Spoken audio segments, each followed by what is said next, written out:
안녕하세요. 중소기업교육연구소 박신재입니다.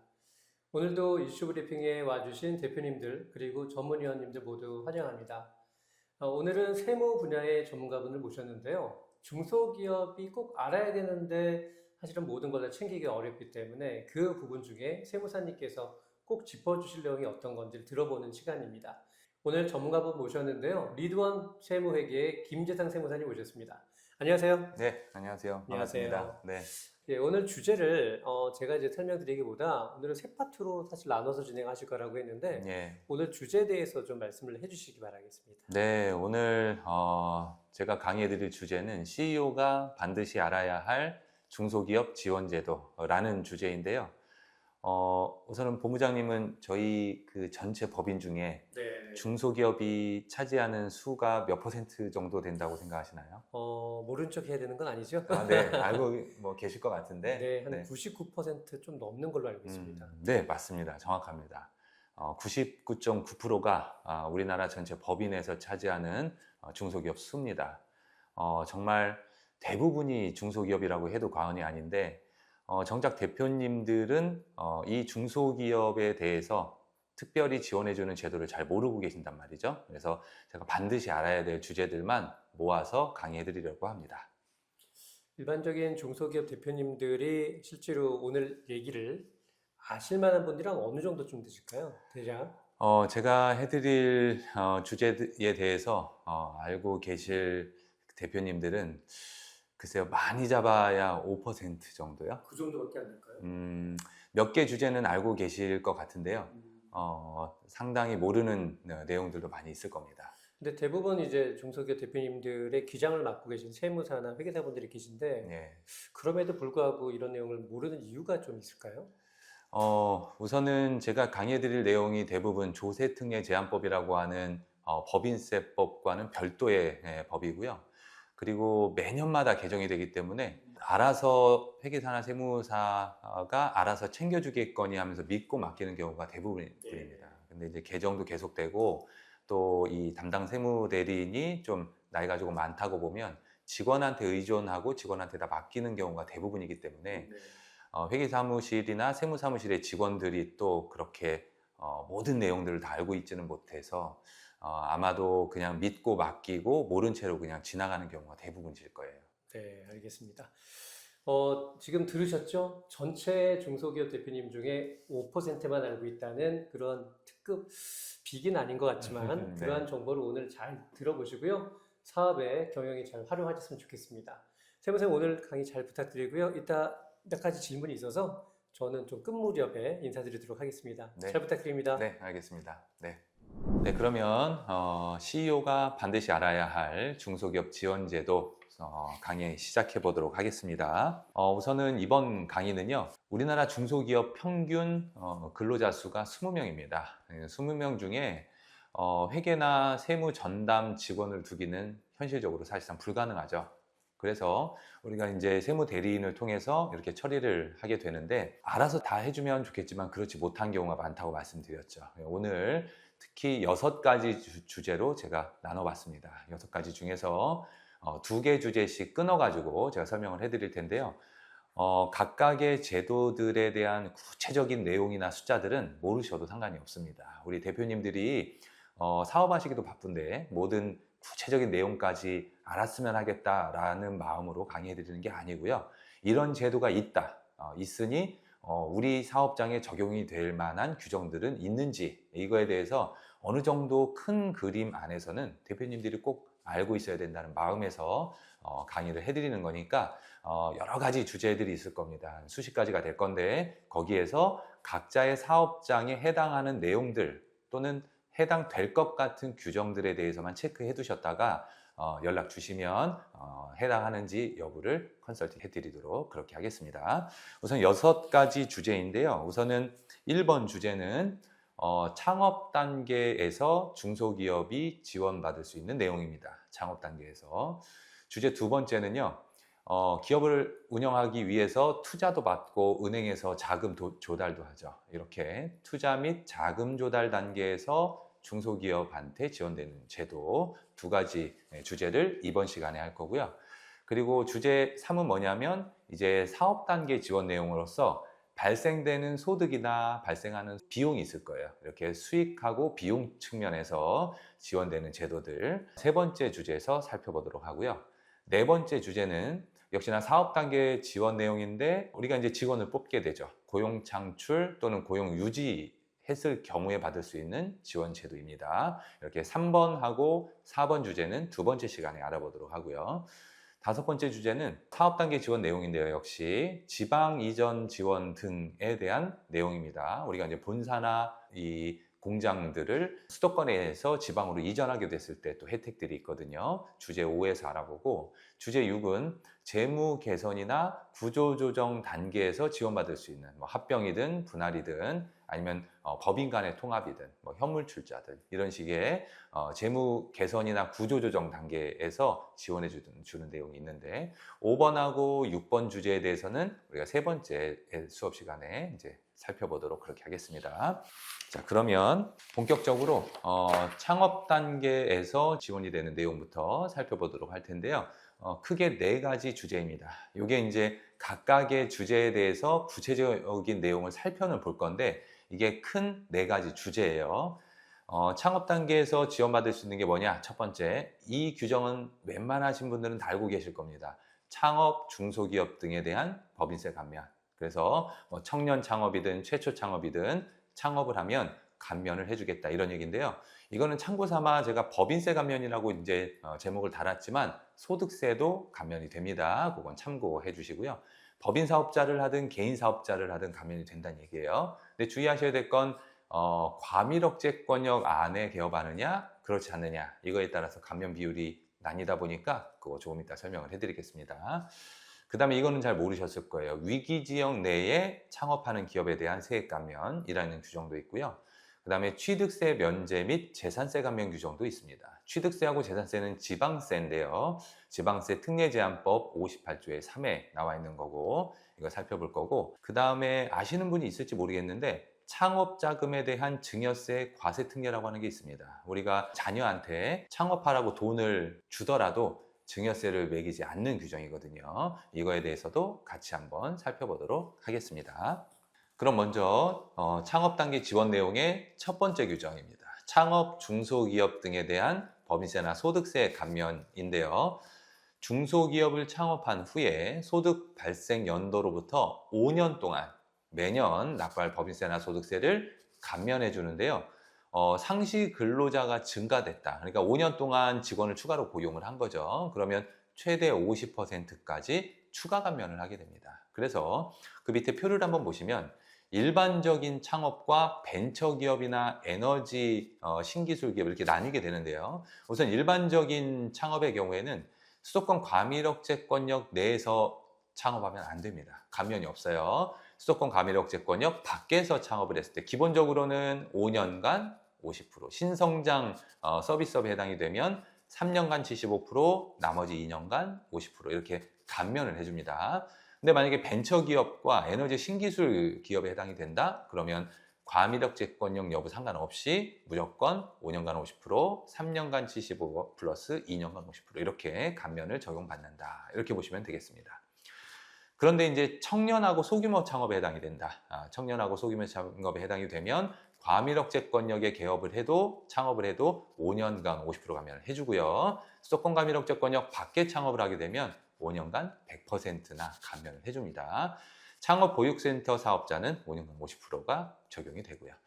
다만 거기 밑에 꼭 표시해 보시면 신성장 서비스업이란 해서 컴퓨터 프로그래밍, 관광 숙박업, 엔지니어링 사업, 직업기술 교습학원 등 신성장 서비스업에 대한 규정이 조특령 5조 12항에 있으니까 혹시 창업을 하시더라도 업종 선택이 우선 기본적으로 굉장히 중요하고요. 그리고 창업을 하실 때도 그 창업 소재지가 굉장히 중요합니다. 그래서 수도권 과밀억제권역이냐 아니냐를 반드시 따져서 창업을 하셔야 된다. 이 규정은 많이들 알고 계시고요. 우리가 이제 전체적인 그 조세특례 규정들을 살펴봐도 5년간 100% 해주는 이 세액 감면이나 세액 공제 규정은 거의 없다고 보시면 됩니다. 그래서 굉장히 중요한 또는 파워풀한 규정이니까 요거는 좀 알고 계시죠. 다음 두 번째 규정인데요. 위기 지역 내 창업 기업에 대한 세액 감면 규정입니다. 이거는 25년도 12월 말까지 고용 위기 지역 또는 산업 위기 지역이라고 정부가 발표하게 되는데요. 이 지역 내에서 감면 대상 사업으로 창업을 하게 되는 경우에 소득 발생 과세년도부터 얘도 5년간 법인세나 소득세 100% 감면, 이후 2년간 무려 50% 감면, 총 7년 동안 감면을 적용해주는 그런 규정입니다. 대신에 그 위기 지역 안에 창업을 하는 경우니까 이것만 확인하시면 되겠습니다. 그 다음에 세 번째 규정인데요. 취득세 면제 및 재산세 감면이라고 지방세 특례제한법, 지특법이라고 이야기를 하는데 창업 중소기업과 창업 벤처 중소기업입니다. 창업 중소기업과 창업 벤처 중소기업인데 창업 중소기업 중에서도 수도권 가밀억제권역 외지역을 의미합니다. 창업 후에 4년, 청년 창업은 5년 이내에 취득하는 사업용 부동산에 대해서 취득세를 무려 75%나 감면해주는 규정이고요. 해당 사업에 직접 사용하는 부동산에 대해서 창업일로부터 3년간 재산세 면제를 해주고 이후 2년간 50% 감면도 해준다라고 하는 겁니다. 취득세 면제와 재산세 감면 이 규정도 체크해 보시면 좋겠습니다. 그 다음에 이제 마지막으로 창업 자금에 대한 증여세 과세 특례인데요. 18세 이상 자녀가 60세 이상 부모로부터 창업 자금을 증여받는 경우입니다. 근데 가로 안에 보시면 50억 원을 한도예요. 그러니까 금액이 굉장히 크고요. 이 창업을 통해서 10명 이상 고용을 한다라고 하면 신규로 100억 원을 한도로 무려 과세 특례를 적용을 해줍니다. 증여세 과세가액에서 5억 원을 공제한 다음 초과 금액은 10% 낮은 세율로 과세하고요. 그 이후 상속 시에 상속 재산으로 정산하는 그러한 제도입니다. 그래서 처음 창업을 할 때 돈이 많으신 분이 아닌 다음에는 50억까지 증여하거나 창업자금 되지는 않겠죠. 보통 몇 억 또는 1, 2억 이렇게 해주실 텐데 증여세 과세가액에서 5억을 공제하기 때문에 5억만 넘지 않으면 기본적으로 증여세가 과세되지 않고 나중에 상속 시 상속재산으로 정산을 하는 개념인데 상속세에서 있는 상속 공제 부분이 있기 때문에 이러한 증여세와 이 상속세를 조금 잘 이용을 하시면 창업자금에 대해서도 증여를 잘 해서 사업을 더 키워갈 수 있다 이렇게 보시면 되겠습니다. 우리가 이제 보통 가업상속공제라고 해가지고 가업을 상속하는 그런 제도도 있지만 이렇게 창업자금을 이용해서 사업을 키워나가는 방법도 있으니까 이 부분도 체크해 두시기 바라겠습니다. 자, 우리가 이제 첫 번째 창업 관련된 중소기업 지원 제도를 살펴봤고요. 이제 두 번째입니다. 창업을 한 다음에 초기 자본금을 다 소진을 했어요. 그러면 외부 투자자로부터 자금을 조달하게 되겠죠. 이렇게 투자 및 자금 조달 단계에서 지원할 내용은 어떤 것들이 있는지 살펴보도록 하겠습니다. 우선은 5가지 규정인데요. 첫 번째 규정은 연구 개발 관련 출연금 등의 과세 특례입니다. 얘가 연구 및 인력 개발비 세액 공제하고는 달라요. 연구 개발 관련된 출연금을 받는 경우를 얘기하는 거니까 이 과세 특례고요. 두 번째는 통합 투자 세액 공제. 과거에는 투자 세액 공제가 다 여러 가지로 쪼개져 있다가 얘가 재작년부터 통합 투자 세액 공제라고 규정이 새로 들어왔죠. 그래서 하나의 규정에서 모든 투자를 다 관여하고 있고요. 세 번째, 영상 콘텐츠 제작 비용 세액 공제라고 하는 것이 있습니다. 요즘에 유튜브도 그렇고 각 기업마다 홍보나 아니면은 여러 가지 지원을 위해 가지고 영상을 찍죠. 저도 지금 영상을 찍고 있고요. 이렇게 영상 콘텐츠를 제작하는 그 비용에 대해서 세액 공제를 해주는 그런 규정입니다. 그 다음에 네 번째는 벤처기업 등에 출자한 경우에 과세 특례 부분이고요. 다섯 번째, 벤처 투자조합의 출자 등에 대한 소득 공제 규정까지입니다. 총 5가지 투자 및 자금 조달 단계에 대한 지원 내용을 하나하나 한번 살펴보도록 하겠습니다. 첫 번째인데요. 연구개발 관련 출연금의 과세 특례입니다. 연구개발을 목적으로 투자를 받는 거죠. 출연금 등을 지급받으면 당해 과세년도에 입금에 산입하지 않고요. 그 받은 이후 지출일이 속하는 과세년도에 입금에 산입하다 보니 과세가 이연되는 효과가 있더라. 그래서 연구개발 관련된 출연금과 관련된 조세지원 내용이고요. 두 번째, 통합투자세액공제라고 있습니다. 통합투자세액공제는요, 공제율이 두 가지로 나뉘어져요. 기본공제 부분이 있고 추가 공제 부분이 있습니다. 추가 공제 부분은 뭐냐? 직전 3년 평균 투자액 중 그 3년 평균보다 초과해서 지출한 금액이 있다면 10% 추가 공제를 해주는 부분인데요. 그래서 기본적인 공제들을 보면 일반 기업과 신성장 원천 기술과 국가 전략 기술 사업화 세 가지로 나뉘어서요. 단기분에 이제 대기업, 중견기업, 중소기업으로 나눠서 퍼센트가 적용이 되고요. 가로 안에 들어가 있는 거는 뭐냐면 그 밑에도 나와 있듯이 23년도 투자분은 임시투자세액공제라고 하는 규정을 적용했기 때문에 그 부분이니까 그거는 참고만 해주시면 되고, 초과분에 대해서 3% 또는 4% 적용을 받는다, 이렇게 보시면 되겠습니다. 그래서 그 밑에 이제 그 꽃표시를 따라가 보시면 국가전략기술 사업화 시설은 24년 말까지 투자하는 경우에 해당이 되는 거니까 이건 참고해 두시고요.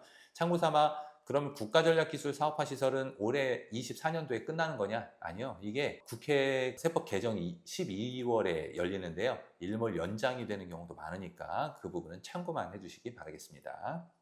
그 다음에 이제 세 번째, 영상 콘텐츠 제작 비용 세액 공제인데요. 텔레비전 영화관에서 상영하기 위한 방송 프로그램, 영화, 온라인 동영상 서비스를 통해 제공이 되는 비디오물을 제작하기 위해 국내에서 발생한 비용을 얘기하는데요. 24년도 1월 1일 이후 발생하는 제작 비용의 15%, 일반 기업 5%, 중견기업 10%를 세액 공제해 주게 되겠다라고 하는 거니까 혹시 영상 관련해서 비용이 많이 들어가시는 기업의 경우에는 이 부분도 체크해 두시기 바라겠습니다.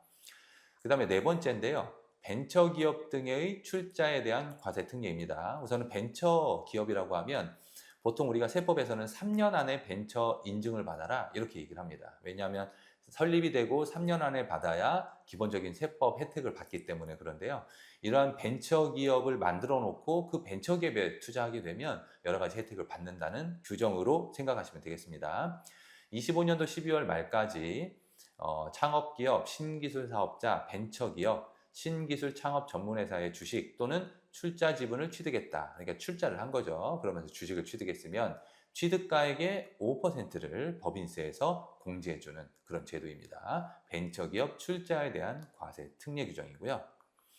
벤처 투자조합 출자에 대한 소득공제가 있습니다.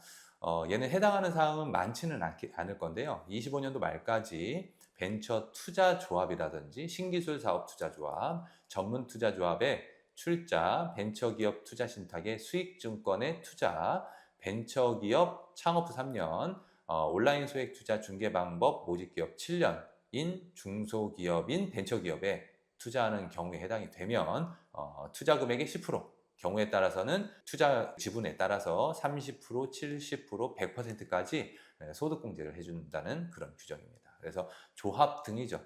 벤처기업 투자, 조합 등에 출자한 경우에 이런 혜택을 받을 수 있다, 이렇게 보시면 되겠습니다.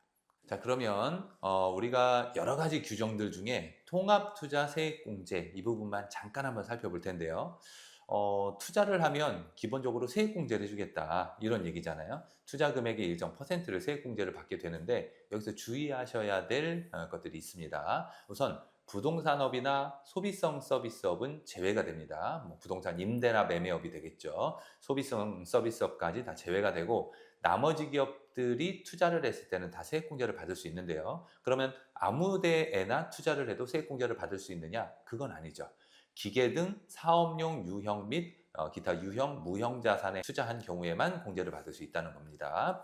그래서 동그라미 1번에 보시면 공제 대상에서 제외되는 사업용 자산 외에 사업용 유형 자산이 공제가 되는데요. 그렇다면 공제 대상에서 제외되는 사업용 자산은 어떤 걸 의미하는 거냐? 그 밑에 꽃표시입니다. 토지와 건물 및 구축물, 차량 및 운반구, 공구, 기구 및 비품, 선박 및 항공기, 이렇게 공제 대상에서 제외되는 거를 빼고 나머지 사업용 유형자산만 해당이 된다라고 하는 거, 그건 좀 기억을 좀 해두시고요. 조특법 통칙 별표 1에서 공제 대상에서 제외되는 사업용 유형자산을 규정하고 있으니까 이 밖에 혹시 투자하기 전에 이게 세액공제 대상에 해당이 되는지 안 되는지를 꼭 별표 1에서 확인해 보시기 바라겠습니다.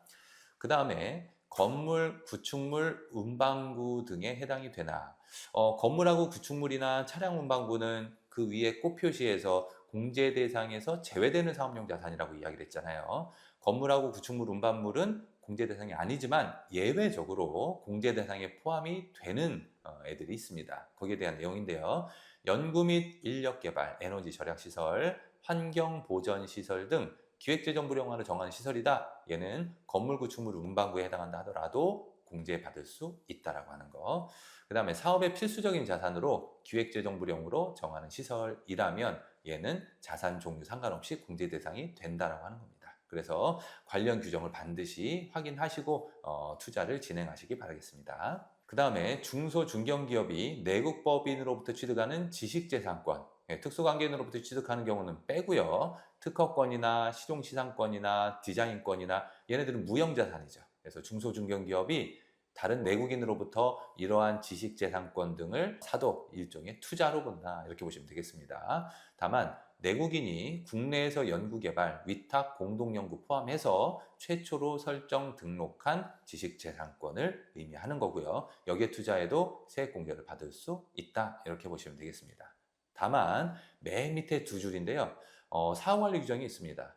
투자 완료일로부터 2년, 공제 대상이 됐던 건물과 구축물이 있다면 5년이 지나기 전에 해당 자산을 처분, 입 또는 임대 포함해서요 했다면 세액공제액 상당액에 이자 상당액까지 가산해서 법인세나 소득세로 납부해야 되니까 이 사후관리 규정 2년하고 5년은 반드시 기억하시기 바라겠습니다.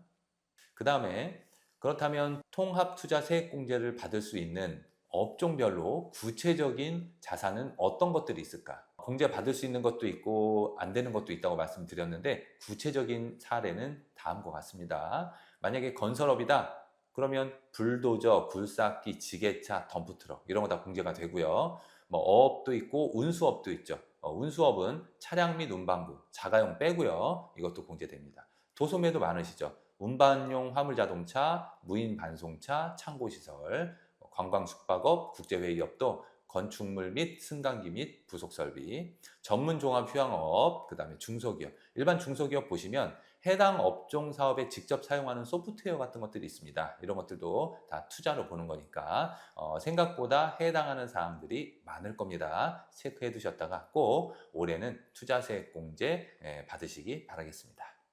세무사님 잘 들었습니다. 네, 감사합니다. 네, 질문을 좀 드리도록 하겠습니다. 네. 첫 번째 질문은 수도권 과밀 억제권역은 어디인가요?에 대한 질문인데요. 좀 답변 부탁드릴게요. 네, 이게 이제 요즘에 관심이 되게 많은 청년 창업 또는 그 최초 창업과 관련된 그 세액 감면 내용인데요. 어디가 과밀 억제권역이고 아니냐에 따라서 세금이 정말 왔다 갔다 하기 때문에 굉장히 좀 처음 창업하시는 지역이 굉장히 중요한데요. 우선은 이거는 수도권 정비법 시행령에 나와 있는 건데 우리 서울 경기까지를 수도권이라고 하는데 이 수도권을 3개 부류로 나눕니다. 그래서 과밀억제권역, 그 다음에 성장관리권역, 자연보전권역 이런 식으로 이제 나뉘는 것 중에 굉장히 우리가 딱 들었을 때 복잡해 보이는 또는 발전돼 보이는 그런 지역을 이야기하는데요. 서울특별시는 무조건 다 들어가고요. 전 지역. 인천광역시 중에서도 특정 군과 특정 동, 의정부, 구리시, 남양주 중에서도 특정 동, 하남, 고양시, 수원시 이렇게 쭉 해서 열거되어 있고 여기 지역에서만 개업하지 않으시면 된다고 보시면 되겠습니다. 그런데 여기에서 이거를 조금 이용할 수 있는 부분이 뭐가 있냐면 인천광역시를 예를 들어보면 광화군, 옹진군, 서구대곡동, 불로동, 마전동 이렇게 특정 동이 정해져 있고요. 그 특정 동과 정말 한 발자국만 옆으로 이동을 해서 이 동 지역을 벗어나기만 해도 과밀억제권역 받게 되는 거니까 어떻게 보면 개업은 인천에 했지만 어떤 사람은 최초 창업을 받을 수 있는 사람과 없는 사람을 나뉜다고 보시면 되겠습니다. 그래서 주소 꼭 확인하시고 하시면 되겠고요. 그리고 또 하나 말씀드리고 싶은 것은 제가 방금 전에 말씀드린 이 어떻게 보면 편법 아닌 편법을 이용하는 사람들이 너무 많다 보니까 올해 그 24년도 7월 25일 정부 세법 개정안이 나왔는데 기존에는 수도권 과밀억제권역과 과밀억제권역이 아닌 곳으로 딱 수도권을 2개로만 나뉘었던 것이 수도권 과밀억제권역이 아니더라도 또 특정 구역으로 나눠서 총 3구역으로 수도권 과밀억제권역 그리고 중간, 그 다음에 수도권 과밀억제권역 박 이렇게 해서 좀 세분화됐습니다. 그러니까 네. 혹시 개업을 하시려고 창업을 하시려고 좀 마음을 먹으신 분들은 24년도 안에 창업을 수도권 과밀억제권역 밖에 하시면 조금 더 낫지 않나 싶습니다. 세무사님, 그러면은 지금 이 지역이 한번 세팅된 게 쭉 가나요? 아니면 수시로 좀 변화가 될 수도 있나요? 그 권역이 변경이 될 수도 있나요? 변경이 될 수도 있는데 그렇게 막 매년마다 법이 바뀌는 그런 규정은 아닙니다. 얘가. 네, 그러니까 웬만하면 이 규정으로 계속 간다고 보시면 됩니다. 알겠습니다. 새롭게 사업을 하신 분들에게 도움이 많이 될 만한 내용인 것 같고요. 이 경우도 이제 창업으로 보지 않는 경우 어떤 경우가 있을까요에 대한 질문인데요. 이럴 경우 어떻게 좀 봐야 될까요? 굉장히 많이 혼동하시는 분들인데 이게 청년 창업이든 최초 창업이든 창업에 해당이 되어야만 감면이 되는데 창업에 해당하지 않음에도 창업에 해당하는 줄 알고 계시는 분들이 굉장히 많아요. 그래서 법에서 바라보는 그 창업이라고 하면 진짜 말 그대로 최초 창업이다 이렇게 생각하시면 되겠습니다. 혹시 본부장님은 연태까지 한 번이라도 사업자 등록을 하신 적이 있으신가요? 없습니다. 아, 그러시군요. 네. 네. 그러면 이제 본부장님이 만약에 뭐 다른 그 사업체를 하나 사업자 등록을 한다고 한다면 네. 과밀억제권역 밖에서 이제 창업을 하시게 되면 되는 건데 이게 자기도 모르게 아빠 엄마나 아니면 고모 삼촌들이 조카 명의로 해서 사업자 등록을 한 번이라도 한 적이 있는 사람들도 꽤 되거든요. 그러니까 자기도 모르게 사업자 등록이 한번 되는 경우도 있습니다. 그러니까 그런 것들은 반드시 좀 확인하시면 되는 건데 법에서 보시면 창업으로 보지 않는 경우가 4가지를 열거하고 있는데요. 첫 번째는 합병 분할 현물 출자 또는 사업의 양수도를 통해서 종전 사업을 승계하거나 종전 사업에 사용하던 자산을 인수 매입해서 같은 종류의 사업을 영위하는 경우라고 되어 있습니다. 이 중에 포인트가 사업의 양수도인데요. 보통 권리금을 주고 사업장을 인수받아서 계속하는 경우도 있거든요. 예를 들면 식당이면 식당도 그렇게 하는 경우가 많이 있는데 창업으로 보지 않습니다. 그래서 그 부분은 내가 최초로 한다 하더라도 공제가 되지 않으니까 감면이 되지 않으니까 확인하셔야 되고요. 그 다음에 두 번째 보시면 거주자가 하던 사업을 법인으로 전환해서 새로운 사업 법인을 설립하는 경우도 사업에 법인을 전환했지만 계속한 것으로 봅니다. 세 번째, 폐업 후에 다시 사업을 개시해서 폐업 전의 사업과 다른 사업을 해야 되는데 같은 종류의 사업을 하는 경우라면 얘도 창업으로 보지는 않습니다. 네 번째, 사업을 확장하거나 다른 업종을 추가하는 경우 등 새로운 사업을 최초로 개시하는 것으로 보기 곤란하다라고 한다면 얘도 창업으로 보지 않으니까 우리가 막연하게 최초 창업 또는 청년 창업에 해당한다 이렇게 생각하지 마시고 정말로 창업한 적이 없는지 최초 창업은 맞는지 확인하는 절차가 꼭 필요합니다. 2번, 2번, 3번, 4번 헷갈리신 경우 꽤 있을 것 같고요. 맞습니다. 진짜 놓치는 경우 꽤 있을 것 같습니다. 네, 맞습니다. 네, 창업에 있어서 도움이 되는 내용인 것 같고요. 사실은 이제 세무사님들의 역할에 대해서 보통은 기장을 맡은 이후라고 생각들을 하는데 경우에 따라서는 이렇게 법인 설립하기 전에도 창업에 대한 코칭을 사실 받아야 되는데 맞습니다. 네. 보통은 이제 사업자를 낸 이후에 찾게 되잖아요. 네, 맞습니다. 방법이 있을까요?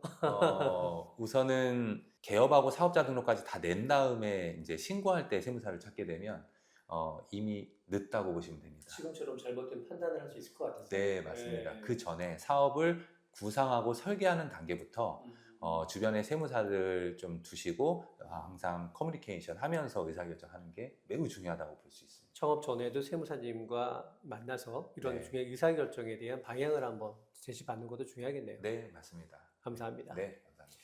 네, 사실 오늘 세 번째 3가지 주제를 가지고 얘기를 좀 나누고자 했는데요. CEO가 반드시 알아야 할 중소기업 지원제도의 오늘은 첫 시간인 것 같고요. 네, 다음에 또 2가지 주제가 더 좋은 주제 기다리고 있는 걸로 알고 있는데 네, 오늘은 여기서 마치고 다음번에 또 한번 뵙겠습니다. 네, 알겠습니다. 네, 오늘 이슈 브리핑 여기서 모두 마치겠습니다. 많은 분들께 도움이 되는 팁이 나온 것 같고요. 저 역시 놓쳤던 게 굉장히 많은 것 같아서 도움이 많이 됐습니다. 네, 오늘 들으신 내용을 사업에 경영에 잘 활용하셔서 사업 성공에 이끄는 그날 되시기 바라겠습니다. 오늘도 이슈 브리핑 함께 해주셔서 감사합니다. 마치겠습니다. 감사합니다.